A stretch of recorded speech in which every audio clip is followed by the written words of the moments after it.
Hello and welcome to my Blue Dragon money making guide. First off, I want to apologize for the bad audio quality on most of this video. It is because my normal microphone broke, so I'm currently just using the microphone installed on my laptop. The requirements to do the method I am going to show you are 60 plus dungeoneering. You want good combat stats, I would recommend 70 plus. You obviously need good gear and a cannon. 70 plus agility is extremely highly recommended. If you don't have 70 plus agility, you won't be able to do this method very effectively. You can bleed through the use of things like summer pies, so that is also an option, so you can do that from 65 agility.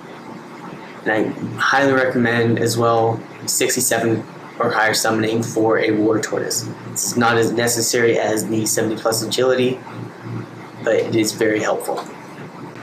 One problem with the area I'm going to show you for the resource dungeon, it is very heavily infested with bots almost all the time. What this means is it can be very difficult to find a world. However, if you can change your language settings, this also changes the worlds you get to see, which means you can find a world that does not have bots. To get to a foreign world, go to the Runescape homepage. Scroll down to the bottom of the page. You'll see 4 options. Probably you are currently on the English one. Any of the other ones will work though. Personally, I use the German worlds. And then just click where you normally would. If you need to click here, or just click once here. When you first try this, it will probably take a while to load. This is because it is loading a new game code, since the game code is different because it is a lot of different words. However, everything that's done in the game is still the same, so it's usually not a big deal. To get to the dungeon, if you have a teleport tablet or houses in Taverley, teleport to that, run south through Taverley, and get to the dungeon. If you don't have either of those, then you can teleport to Falador, run west, go around the bank, go over the little wall there, and go up to the dungeon. The way through the house portal is faster, if you can do that, but both are fairly good. Once you get into the dungeon, go through the pipe.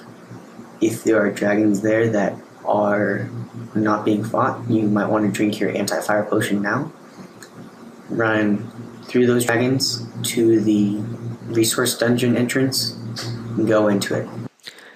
Okay, for the gear, preferably if you're going to be meleeing, you want full racks or bandos. This is because it gives prayer bonus or strength bonus and is good defense bonus. If you're going to be meleeing and praying protect from melee, then you would want proselyte armor. A fire cape is preferred because of its strength bonus. Other good capes would be an Hour cape for its attack and prayer bonus, or Solar's cape for its prayer bonus. Amulet of Fury is the best option, but an Amulet of Glory works as well. A rapier or a chaotic longsword works best. A Karazi sword also works if you have it, or if you have super anti-fires, then and you don't have any of those other 3, then a Zamorakian spear works as well. If you do have super anti-fires and you have a one-handed weapon, you want a Dragon Defender. If you don't, then preferably Dragon Fire Shield or just a normal anti-fire shield. Obviously, RFD gloves, the best you can wear. Dragon Slayer gloves also work. Dragon boots, and I have a Berserker ring imbued. A normal Berserker ring.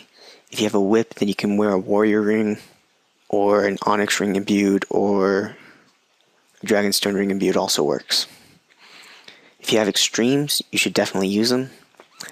However, if you don't, supers work fine.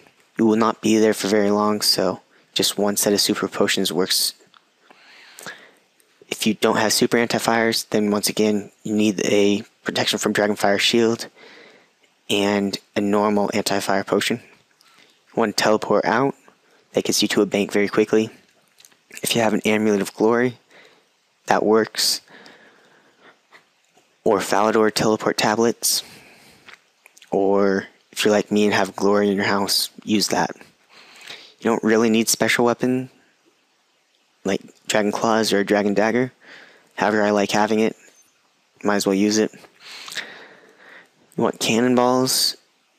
You don't need this many, as your trips will be fairly short, but if you're going to be there for several trips in a row, then you want lots of cannonballs. If you're praying Protect from melee, you're going to want more than 2 prayer potions. However, if you're praying just PAD or Turmoil, then you really only need 1. It's just really a preference, really. If you're not praying Protect from melee, you do want some food. And then you want your cannon. And you do want your familiar already summoned.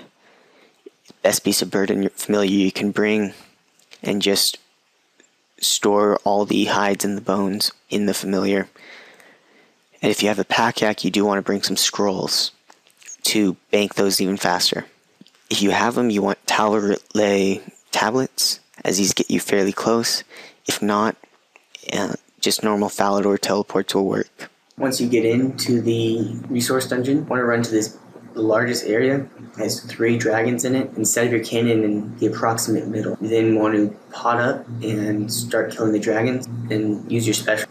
If you are in a German or non-English world, it may be hard for you to understand what words mean. That's fine. Basically, you'll learn which ones are hides and which ones are bones. Basically, everything is in the same position. So for the most part, everything is still on use. For the first option, drop for the second, except for bones, which are obviously buried for the first option. Use for the second, drop for the third. Or if you can't open the screen to store anything in your War Tortoise, then simply use them on the War Tortoise instead opening up the screen. This has the same effect, except it is much faster if you're currently in combat. In between trips, once your inventory and Tortoise or Yak are full, you can actually leave your cannon there. Just remember that your cannon decays after about 20 minutes, so do keep track of that. If your cannon starts to decay while you're in the middle of a baking trip, it may be very difficult to get back. So one strategy is partway through every single time you're there, pick up your cannon and then just reset it and it'll be fine. So the potential money making of killing blue dragons this way, in the time I was there, I killed at least 78. I had to leave a few because I ran out of inventory by accident. So 78 bones and hides. And it took me a half hour. And the cannonballs used were about 588. So it comes out to 488k per hour. However, I could have been a little bit faster. My banking trips were not as fast as they could be. I was also slightly slow at the start, so you could be a little bit faster than I was.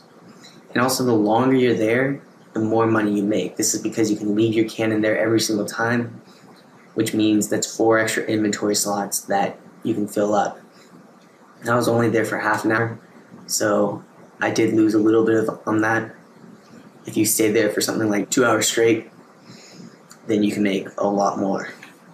Thanks for watching. Good luck making some money. This will be the first in a series of guides I plan on making on money making. However, because I am currently at college, I cannot make quite as many guides as I have been before. I plan on making at least 1 video a week, hopefully 2. But basically, it's not going to be as often as it was before. However, I do hope you subscribe because I will be making more videos in the future, and rate and comment this video as well. As I said, this is the first of a series, so definitely there are more to come.